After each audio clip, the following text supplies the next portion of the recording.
नमस्कार, मी फराह खान. तुम्ही बघताय न्यूज 18 लोकमत. हवा पाणी या विशेष सेगमेंटमध्ये पुढच्या काही दिवसात महाराष्ट्रातलं हवामान नेमकं कसं असेल ते जाणून घेण्याचा प्रयत्न आपण करूया. त्याचबरोबर हवामान अभ्यासक पंजाबराव डक पुढचे 4 दिवस पावसाचे असं नेमकं का म्हणतायत तेही जाणून घेणार आहोत. पंजाबराव डक यांचा शेतकऱ्यांना काय सल्ला आहे तेही आपल्याला बघायचं आहे. मात्र त्याच्या आधी महाराष्ट्रामध्ये पुढच्या काही दिवसात पुन्हा एकदा पावसाची शक्यता आहे. तर हा पाऊस नेमका कुठे पडू शकतो, तुमच्या तालुक्यामध्ये, जिल्ह्यामध्ये पावसाची शक्यता आहे का, हे जाणून घेण्याचा प्रयत्न आपण या ठिकाणी करणार आहोत. तसं आता ऑक्टोबर महिन्याचा शेवटचा आठवडा सुरू आहे. ऑक्टोबरमध्ये हीट असते, ऊन प्रचंड असतं. मात्र यंदाच्या ऑक्टोबरमध्ये पावसाची शक्यता आहे. हा पाऊस नेमका कुठे पडू शकतो त्याचा अंदाज आपण सगळ्यात आधी घेण्याचा प्रयत्न करूयात. वेंटू स्काय नावाची ही वेबसाईट आहे आणि या वेबसाईटच्या माध्यमातून जर आपण अंदाज घेण्याचा प्रयत्न केला तर याच्यामध्ये तुम्हाला माहिती असेल की सध्या अरबी समुद्र असेल किंवा बंगालच्या उपसागरामध्ये चक्रीवादळ मोथा नावाचं हे चक्रीवादळ पाहायला मिळतं. त्याचा परिणाम देशामधील बऱ्याचशा जिल्ह्यांमध्ये पाहायला मिळतो. विशेषतः जी दक्षिणेकडची राज्य आहेत त्या ठिकाणी आणि पूर्वेकडच्या राज्यांमध्ये याचा परिणाम होणार आहे. मात्र त्याचबरोबर महाराष्ट्रामधील काही जिल्ह्यांमध्ये सुद्धा पावसाची शक्यता आहे. आपण 28 ऑक्टोबर म्हणजे मंगळवारची ही स्थिती बघतोय संध्याकाळी 5:30च्या सुमारासची. तर महाराष्ट्रामध्ये बऱ्याचशा ठिकाणी आपल्याला पाऊस पडण्याचा अंदाज या ठिकाणी दिसतोय. याच्यामध्ये विशेषतः मराठवाडा असेल किंवा मग उत्तर महाराष्ट्र आहे, पश्चिम महाराष्ट्र आहे आणि त्याचबरोबर मध्य महाराष्ट्रामध्ये सुद्धा पाऊस पडण्याची शक्यता या ठिकाणी दिसून येते. हा जर आपण नकाशा बघण्याचा प्रयत्न केला तर चिपळूणमध्ये पावसाची शक्यता आहे आणि याशिवाय इकडे पालघरच्या काही भागांमध्ये पाऊस पडण्याची शक्यता आहे. पालघर जिल्ह्याच्या नाशिक जिल्ह्यामध्ये सुद्धा काही ठिकाणी पाऊस पडण्याची शक्यता आहे. इकडे मालेगाव आहे, धुळे आहे, साक्री, पाचोरा, चाळीसगाव, चोपडा, जळगाव, शिरपूर, नंदुरबार, त्याचबरोबर इकडे बुलढाण्यामध्ये खामगाव, मलकापूर, अकोला, मग देऊळगाव राजा, जालना, छत्रपती संभाजीनगर, सिल्लोड, याशिवाय पैठण आहे, इकडे पाथर्डी आहे, गंगापूर आहे, श्रीरामपूर आहे, संगमनेर आहे आणि जामखेड, बार्शी, सोलापूर, याशिवाय लातूरचा बराचसा भाग, उदगीर, अहमदपूर, परळी आहे, परभणी आहे, नांदेड आहे, वसमत आहे, जिंतूर, हिंगोली जिल्हा, रिसोड आहे, परतूर आहे, याशिवाय इकडे वाशिम आहे, त्याचबरोबर करंजा आहे, अकोला तर आहेच, अमरावती आहे, अकोट आहे, अचलपूर आहे आणि त्याचबरोबर इकडे वरुड, काटोलमध्ये सुद्धा आणि हिंगणघाटचाही बराचसा भाग, यवतमाळ, त्याचबरोबर पांढरकवडा आणि चंद्रपूर जिल्हा, गडचिरोली जिल्हा, ब्रह्मपुरी या ठिकाणी सुद्धा पाऊस पडण्याची शक्यता आहे. गोंदिया जिल्ह्यामध्ये सुद्धा काही ठिकाणी पावसाची शक्यता आपल्याला दिसून येते. तर 28 ऑक्टोबर म्हणजे मंगळवारची संध्याकाळी 5:30ची ही स्थिती आपण बघतोय. आता मध्यरात्रीच्या सुमारास नेमकी कशी स्थिती या ठिकाणी असेल तेही आपण जाणून घेण्याचा प्रयत्न करणार आहोत. मध्यरात्री सुद्धा 28 तारखेला राज्यातल्या बऱ्याचशा ठिकाणी पाऊस पडण्याची शक्यता आहे. याच्यामध्ये विदर्भाचा हा भाग आपण बघतोय. वर्धा आहे, हिंगणघाट, नागपूर, उमरेड आहे, त्याचबरोबर गोंदिया आहे, भंडारा आहे, याशिवाय इकडे ब्रह्मपुरी आहे आणि त्याशिवाय हा पांढरकवड्याचा भाग, यवतमाळ जिल्हा, अमरावती, अचलपूर, अरबी, वरुड, काटोल, नागपूर जिल्ह्यामध्ये पाऊस पडणार आहे. याशिवाय इकडे अकोला, कारंजा, यवतमाळ आणि पुसदमध्ये पावसाची शक्यता आहे. हिंगोली जिल्हा, वाशिम, रिसोड, नांदेड जिल्हा आहे, त्याचबरोबर इकडे वसमत आहे, परभणी जिल्हा, जिंतूर, रिसोड, देऊळगाव राजा, खामगाव, बुलढाणा, मलकापूर आहे, त्याचबरोबर जळगाव जिल्हा आहे, चोपडा, शिरपूर, नंदुरबार जिल्हा, धुळे, मालेगाव, साक्री, चाळीसगाव या ठिकाणी पावसाची शक्यता आहे. छत्रपती संभाजीनगर जिल्ह्याचा बराचसा भाग या ठिकाणी सुद्धा पाऊस पडण्याची शक्यता आहे येत्या मंगळवारी मध्यरात्रीच्या सुमारास. याशिवाय इकडे बीड जिल्ह्यामध्ये सुद्धा बऱ्याचशा ठिकाणी पाऊस पडण्याची शक्यता आहे. परळीचा हा भाग आपण बघतोय. किनारपट्टी भागामध्ये तशी पावसाची शक्यता आपल्याला मध्यरात्रीच्या सुमारास कमी दिसतेय, मात्र थोडाफार पाऊस या ठिकाणी पडू शकतो. आता हे झालं 28 तारखेचं म्हणजे मंगळवारचं. आता 29 तारखेला 29 ऑक्टोबरला सकाळी 8:30ची ही स्थिती आपण बघण्याचा प्रयत्न करत आहोत. तर 29 म्हणजेच येणाऱ्या बुधवारी सकाळी 8:30ची ही स्थिती आपण बघितली तर याच्यामध्ये या ठिकाणी म्हणजे हे जे मराठवाड्याचा हा जो भाग आहे या ठिकाणी मुसळधार पावसाची स्थिती आपल्याला दिसून येते. त्याच्यामध्ये विशेषतः परळी आहे, माजलगाव, त्याचबरोबर पैठणचा आजूबाजूचा हा परिसर, शहागड आहे, अंबड आहे, जालना आहे या ठिकाणी आणि आष्टीमध्ये मोठा पाऊस पडण्याची शक्यता आहे. पाथरीमध्ये सुद्धा पाऊस पडण्याची शक्यता आपल्याला दिसते. अंबाजोगाईमध्ये सुद्धा पाऊस पडण्याची शक्यता आहे. ही सकाळी 8:30ची स्थिती आपण बघितली आणि त्याचबरोबर विदर्भामध्ये सुद्धा काही ठिकाणी पाऊस पडू शकतो. इकडे उत्तर महाराष्ट्रामध्ये पाऊस पडण्याची शक्यता आहे आणि त्याचबरोबर इकडे ही स्थिती आपण बघतोय. विदर्भामध्ये चंद्रपूर, गडचिरोली, ब्रह्मपुरी या ठिकाणी मोठा पाऊस पडण्याची शक्यता आहे. उमरेडमध्ये सुद्धा मोठा पाऊस पडू शकतो अशी काहीशी स्थिती आपल्याला दिसून येते. आता दुपारची स्थिती आपण बघितली तर दुपारी हिंगणघाटमध्ये मोठा पाऊस पडण्याची शक्यता आहे. त्याचबरोबर वर्धा, नागपूर, उमरेड, भंडारा या ठिकाणी मोठा पाऊस म्हणजेच मुसळधार पाऊस पडू शकतो. गोंदियामध्ये सुद्धा, गडचिरोलीमध्ये सुद्धा मोठा पाऊस पडण्याची शक्यता आहे आणि त्याचबरोबर राज्यातल्या इतरही भागांमध्ये 29 तारखेला दुपारच्या सुमारास पाऊस पडण्याची शक्यता आहे. त्याच्यामध्ये वरुड आहे, अमरावती, अकोला, जळगाव, नंदुरबार जिल्हा, माजलगाव, छत्रपती संभाजीनगर, नाशिक जिल्ह्याचा बराचसा भाग, इकडे नांदेड जिल्हा, हिंगोली जिल्हा आहे, याशिवाय परभणी जिल्हा आहे, परतूर, जिंतूर, रिसोडचा हा भाग, परळी आहे आणि अहमदपूर आहे, माजलगाव या ठिकाणी सुद्धा पाऊस पडण्याची शक्यता आहे आणि त्याचबरोबर अहिल्यानगर, पुणे जिल्ह्याचा बराचसा भाग, चिपळूण, कल्याण, डोंबिवली, मुंबईच्या आजूबाजूचा हा परिसर या ठिकाणी थोडाफार पाऊस पडू शकतो. आता संध्याकाळी 8:30ची स्थिती आपण बघितली तर या वेळेला सुद्धा राज्यातल्या बऱ्याचशा भागांमध्ये पाऊस पडण्याची शक्यता आहे. 29 तारखेला नाशिक जिल्ह्याचा भाग, हा नंदुरबार जिल्ह्याचा काही भाग, त्याचबरोबर छत्रपती संभाजीनगर जिल्ह्याचा बराचसा भाग, अहिल्यादेवीनगर या ठिकाणी सुद्धा आणि कल्याण, डोंबिवली, मुंबई या ठिकाणी सुद्धा पाऊस पडण्याची शक्यता आपल्याला किनारपट्टी भागामध्ये दिसतीये आणि अकोल्याचा हा भाग या ठिकाणी विजांच्या कडकडाटासह पाऊस पडण्याची शक्यता आहे. त्यामध्ये विशेषतः विदर्भामध्ये बऱ्याचशा ठिकाणी मोठा पाऊस म्हणजे मुसळधार पाऊस पडण्याचा अंदाज आपल्याला दिसतोय. मोठा जो चक्रीवादळ आहे त्याचा मोठा परिणाम या ठिकाणी जाणवण्याची शक्यता आहे. विशेषतः गोंदिया, भंडारा, उमरेड, हिंगणघाट, चंद्रपूर, गडचिरोली, पांढरकवडा या ठिकाणी मोठा पाऊस पडू शकतो. आर्वी, अमरावती जिल्ह्याचा बराचसा भाग, वरुड या ठिकाणी मोठा पाऊस पडण्याची शक्यता आपल्याला दिसून येते. आता मध्यरात्रीच्या सुमारासही 29 तारखेला मोठा पाऊस गोंदिया, नागपूर या भागामध्ये पडू शकतो. वर्ध्यामध्ये, चंद्रपूर जिल्ह्यामध्ये, गडचिरोलीमध्ये एक मोठा पाऊस या ठिकाणी होण्याची शक्यता आहे. अमरावतीमध्ये सुद्धा मुसळधार पाऊस मध्यरात्रीच्या सुमारास होऊ शकतो आणि रेस्ट ऑफ महाराष्ट्रामध्येही थोडाफार पाऊस, त्याच्यामध्ये विशेषतः हा जो भाग आपण बघतोय मराठवाड्याचा भाग, मध्य महाराष्ट्रामध्ये थोडाफार पाऊस आणि किनारपट्टी भागामध्ये सुद्धा थोडाफार पाऊस पडण्याची शक्यता आहे. म्हणजे हलका पाऊस या ठिकाणी पडू शकतो. आता 30 ऑक्टोबरला नेमकी काय स्थिती असेल तेही जाणून घेण्याचा आपण प्रयत्न करूया. 30 ऑक्टोबरला सकाळच्या सुमारास तशी पावसाची शक्यता कमी आहे, पण किनारपट्टीच्या भागामध्ये मुंबईच्या आजूबाजूचा हा जो परिसर आहे या ठिकाणी आपल्याला या सायक्लोन जो अरबी समुद्रामध्ये तयार झाला आहे त्याचा फटका बसण्याची शक्यता दिसते आहे आणि किनारपट्टी भागामध्ये पाऊस पडण्याची शक्यता आहे. विदर्भामध्ये थोडाफार पाऊस पडण्याची शक्यता सकाळी 8:30च्या सुमारास येणाऱ्या 30 तारखेला आपल्याला दिसून येते. आता मध्यरात्री 30 तारखेला आपण ही स्थिती बघतोय त्यावेळेला सुद्धा किनारपट्टीच्या भागामध्ये पाऊस पडण्याची शक्यता आहे. त्याच्यामध्ये चिपळूण, रत्नागिरी असेल किंवा इकडे मुंबईचा हा परिसर आपण बघतोय, कल्याण, डोंबिवली आहे, वसई विरार आहे, इगतपुरीमध्ये सुद्धा पाऊस पडू शकतो. नाशिक जिल्ह्याच्या बऱ्याचशा भागामध्ये पाऊस पडू शकतो. इकडे पालघर जिल्ह्यामध्ये, डहाणूमध्ये पाऊस पडण्याची शक्यता आपल्याला दिसून येते.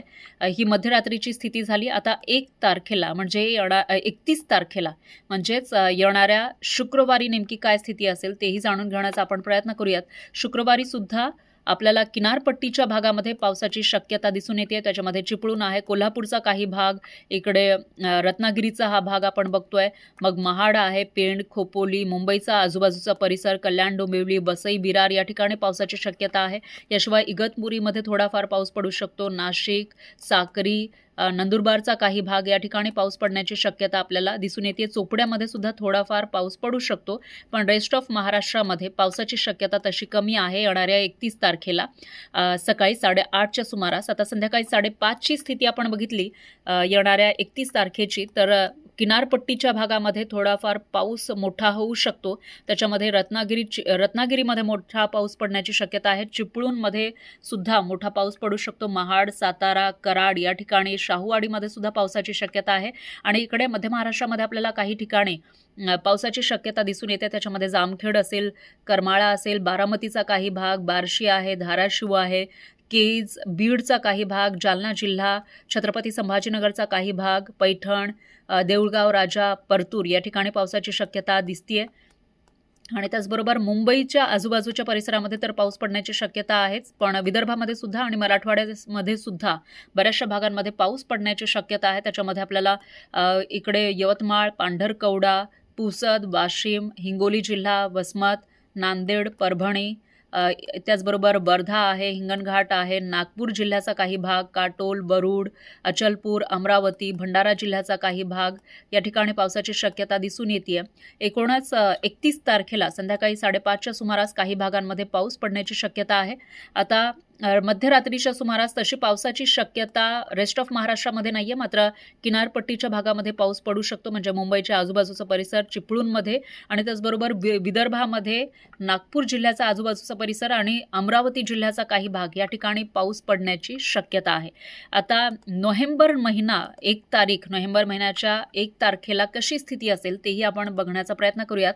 सकाळच्या सुमारास तशी पावसाची शक्यता कमी आहे. किनारपट्टीच्या भागामध्ये थोडाफार पाऊस पडू शकतो आणि विदर्भामध्ये काही ठिकाणी बूंदाबांदी होण्याची शक्यता आहे सकाळी 8:30च्या सुमारास. मात्र आपण संध्याकाळी 5:30ची स्थिती बघितली तर यावेळेला मोठा पाऊस मराठवाडा, पश्चिम महाराष्ट्र, विदर्भामधील काही जिल्ह्यांमध्ये पडण्याची शक्यता आहे. किनारपट्टीमध्ये सुद्धा पाऊस पडू शकतो. याच्यामध्ये चिपळूणचा हा भाग, रत्नागिरी आहे, कोल्हापूरचा काही भाग, त्याचबरोबर इकडे सोलापूर जिल्हा, बारामती, बीड जिल्हा, त्याचबरोबर अहिल्यानगर आहे, पुणे जिल्ह्याचा काही भाग, लातूर जिल्हा, नांदेड असेल, हिंगोली आहे, परभणी आहे, परतूर, जिंतूर, रिसोड, त्याचबरोबर देऊळगाव राजा, जालना, वाशिम, कारंजा, अकोला, छत्रपती संभाजीनगर जिल्ह्याचा काही भाग, खामगाव आहे, बुलढाणा आहे, अमरावती जिल्हा, आर्वी, अचलपूर, काटोल, वरुड या ठिकाणी पावसाची शक्यता आहे. आणि त्याचबरोबर नागपूर जिल्हा, भंडारा जिल्हा आणि गोंदिया जिल्ह्याच्या काही भागांमध्ये पाऊस पडू शकतो. आता 1 तारखेला मध्यरात्रीची स्थिती आपण बघितली तर 1 तारखेला मध्यरात्रीच्या सुमारास थोडाफार पाऊस काही ठिकाणी पडू शकतो. याच्यामध्ये अकोला आहे, अमरावती जिल्हा, वर्धा, नागपूर, वरुड या ठिकाणी पावसाची शक्यता आहे. इकडे बीड जिल्ह्यामध्ये थोडाफार पाऊस पडू शकतो. बारामतीमध्ये सुद्धा पावसाची शक्यता आहे. आणि या ठिकाणी आपण बघितलं तर सोलापूर जिल्ह्याच्या काही भागांमध्ये थोडाफार पाऊस पडू शकतो. आता 2 नोव्हेंबरला म्हणजे येणाऱ्या रविवारची स्थिती आपण बघितली तर सकाळी 8:30ला तशी पावसाची शक्यता काही जिल्ह्यांमध्ये आहे. त्याच्यामध्ये नागपूर, वर्धा, अमरावती, गोंदिया, वरुड हा जो भाग आपण बघतोय म्हणजेच विदर्भ आणि मराठवाड्याच्या काही भागांमध्ये पाऊस पडण्याची शक्यता आहे. नांदेड जिल्ह्याचा भाग, हिंगोलीमध्ये थोडाफार पाऊस पडू शकतो अशी काहीशी स्थिती आपल्याला दिसतीये. आणि बीड जिल्ह्यामध्ये काही भागांमध्ये पाऊस पडू शकतो. याशिवाय इकडे परतूरमध्ये थोडाफार पाऊस पडण्याची शक्यता आहे आणि चिपळूणमध्ये सुद्धा थोडाफार पाऊस पडण्याची शक्यता दिसून येते. आता 2 नोव्हेंबरला म्हणजे येणाऱ्या रविवारी संध्याकाळी 5:30ची स्थिती आपण बघितली तर विदर्भ असेल किंवा मराठवाड्यामध्ये, इकडे पश्चिम महाराष्ट्रामध्ये बऱ्याचशा आणि किनारपट्टीच्या भागामध्ये बऱ्याचशा ठिकाणी पाऊस पडू शकतो. याच्यामध्ये किनारपट्टीचा भाग आपण बघितला तर हा रत्नागिरीचा भाग आहे, तिथे मोठा पाऊस पडू शकतो. मग इकडे अलीकडे शाहूवाडी, कोल्हापूरमध्ये मोठा पाऊस पडू शकतो. सांगलीमध्ये सुद्धा पावसाची शक्यता आहे. कराडमध्ये पाऊस पडण्याची शक्यता आहे. पुढे गेलं तर पंढरपूर, सोलापूर, त्याचबरोबर हा जो भाग आपण बघतोय नळदुर्ग आहे, धाराशिव आहे, लातूर जिल्हा आहे, अहमदपूर, परळी, नांदेड जिल्हा या ठिकाणी मोठा पाऊस पडण्याची शक्यता आहे.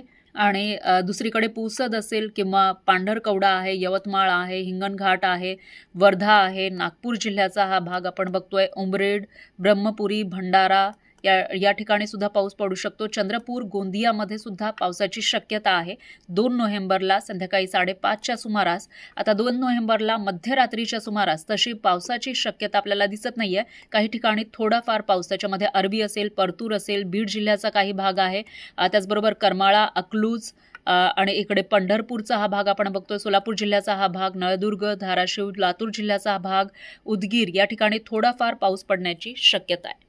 नमस्कार, मी पंजाब डक. आज आहे 27 ऑक्टोबर 2025 आणि मी माझ्या शेतामध्ये आणि या ठिकाणी महाराष्ट्रातल्या शेतकऱ्याला अंदाज देणार आहे.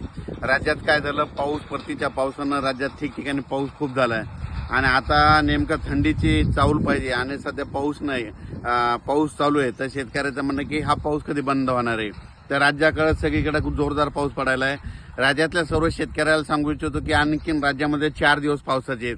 म्हणजे आज 27 ऑक्टोबर, 28, 29, 30 आणखीन 4 दिवस राज्यात भाग बदलत विखुरलेला स्वरूपाचा पाऊस पडणार आहे. तो पाऊस पूर्व विदर्भ, पश्चिम विदर्भ, दक्षिण महाराष्ट्र, उत्तर महाराष्ट्र, कोकणपट्टी, खानदेश, मराठवाडा, मुंबई, पुणे, नाशिकसह सगळीकडे राज्यात वेगवेगळ्या भागात ह्या 4 दिवसामध्ये विखुरलेल्या स्वरूपाचा पाऊस पडणार आहे. सर्वदूर काही पडणार नाही, भाग बदलत पडणार आहे. म्हणून सर्वप्रथम हा अंदाज लक्षात घ्यायचा. आणि ज्या शेतकऱ्यांना सांगू इच्छितो की राज्यामध्ये हा मग पाऊस परत काय होणार आहे, तर हे पाऊस कशामुळे आला, तर काय झालं, एक अरबी समुद्रामध्ये एक चक्रीवादळ होतं आणि एक बंगालच्या खाडीमध्ये एक चक्रीवादळ आहे. दोन्ही चक्रीवादळ काय झालं, ते चक्रीवादळ आता अरबी समुद्राकडून ओमानकडे एका वेळेस दुबईकडे जाईल आणि ते स्थिरावं. पण त्याच्यानंतर परत एक बंगालच्या खाडीमध्ये एक चक्रीवादळ आहे, त्याची दिशा काय होईल ते आता फिरत तेलंगणामधून काय होईल, इकडून आपलं पूर्व विदर्भाकडे येईल. पूर्व विदर्भाकडून कलकत्त्याकडून असं छत्तीसगडकडून ओरिसाकडे जाईल. पण ते जात असताना महाराष्ट्रामध्ये आपल्या म्हणजे 28, 29, 30 दरम्यान ते जात असताना आपल्याला पाऊस पडणार आहे. म्हणून हा अंदाज लक्षात घ्यायचा. सर्वदूर काय पडणार नाही, भाग बदलत पडणार आहे, विखुरलेल्या स्वरूपाचा पडणार आहे. ज्यांचं शेतकऱ्याला कोरडवाहू शेतकऱ्याला पेरणी करण्यासाठी खूप चांगलं वातावरण आहे. राज्यात 2 नोव्हेंबरला उत्तर महाराष्ट्राकडून थंडीची चाहूल सुरुवात होणार आहे. 2 नोव्हेंबरला म्हणजे नाशिक, नेपाळ, नंदुरबारकडे थंडीला चाहूल सुरुवात होणार आहे. 3ला ती थंडी लगेच थोडी पुढे सरकणार आहे. 4ला त्याच्यानंतर परत ती पुढे येणार आहे. असं करत करत दक्षिण मध्ये सोलापूरपर्यंत ती थंडी जवळपास 7, 8, 9 तारखेपर्यंत चांगली थंडी जाणवणार आहे. म्हणून हा अंदाज लक्षात घ्यायचा. आता हे राज्यातला हा शेवटचा पाऊस आहे, म्हणजे खूप काय मुसळधार नाही पडणार, अतिवृष्टी होणार नाही. म्हणून शेतकऱ्यांनी घाबरायचे काही कारण नाही. फक्त या पावसामध्ये विजेचं प्रमाण जास्त आहे. विजेचं प्रमाण जास्त असल्यामुळे हे सर्व शेतकऱ्यांना अंदाज लक्षात द्यायचा. म्हणजे खूप काय असा मोठा पाऊस नाही, भाग बदलत, कुठं पेंडवल तर पडल, कुठं रिमझिम पडल, कुठं थोडं शेतातून पाणी बाहेर निघेल, असा ओढे नाले पूर येणारा पाऊस असा नाही. म्हणून हा अंदाज सर्व शेतकऱ्यांनी लक्षात घ्यायचा. घाबरण्याची काही चिंता नाही. फक्त राज्यात मात्र ही शेवटचा पाऊस असतो, विखुरलेला स्वरूपाचा पडतो. म्हणून ही अंदाज सर्व शेतकऱ्यांनी लक्षात घ्यायचा. मुंबई, पुणे देखील पाऊस पडणार आहे, अहिल्यानगर देखील पडणार आहे. त्याच्यानंतर नंदुरबार, धुळे, जळगाव, नाशिक ह्या भागात देखील पडणार आहे. त्याच्यानंतर सातारा, सांगली, सोलापूर, कोल्हापूर, पुणे, त्याच्यानंतर धाराशिव जिल्हा, अहिल्यानगर जिल्हा, बीड जिल्हा, जालना जिल्हा, परभणी जिल्हा, लातूर जिल्हा, नांदेड जिल्हा, हिंगोली जिल्हा, वाशिम जिल्हा, यवतमाळ जिल्हा, त्याच्यानंतर वर्धा, नागपूर, भंडारा, गोंदिया, चंद्रपूर, यवतमाळ ह्या पट्ट्यामध्ये देखील म्हणजे सगळीकडेच हे पाऊस थोडा पडणार आहे. जिल्ह्यात असा सर्वदूर पडणार नाही. म्हणजे फक्त काय होणार आहे, भाग बदलत पडणार आहे. 10 किलोमीटर पडला तर पुन्हा पुढच्या 20 किलोमीटर पडायचं नाही. म्हणून हे लक्षात घ्यायचं. हे शेवटचा पाऊस असतो, सर्वदूर काय पडत नाही. म्हणून हा अंदाज लक्षात घ्यायचा. पण राज्यात मात्र आता जवळपास 4 म्हणजे 30 तारखेपर्यंत भाग बदलत विखुरलेला स्वरूपाचा पाऊस पडणार आहे. दिवसा देखील ऊन राहणार आहे. म्हणून हा अंदाज लक्षात घ्यायचा. आणि रात्री त्याला पाऊस येईल म्हणून हे देखील लक्षात घ्यायचं. काही ठिकाणी दुपारनंतर पावसाला सुरुवात होईल म्हणून हे अंदाज लक्षात घ्यायचा. अचानक वातावरणात बदल झाला तर लगेच एक मेसेज दिला जाईल. धन्यवाद.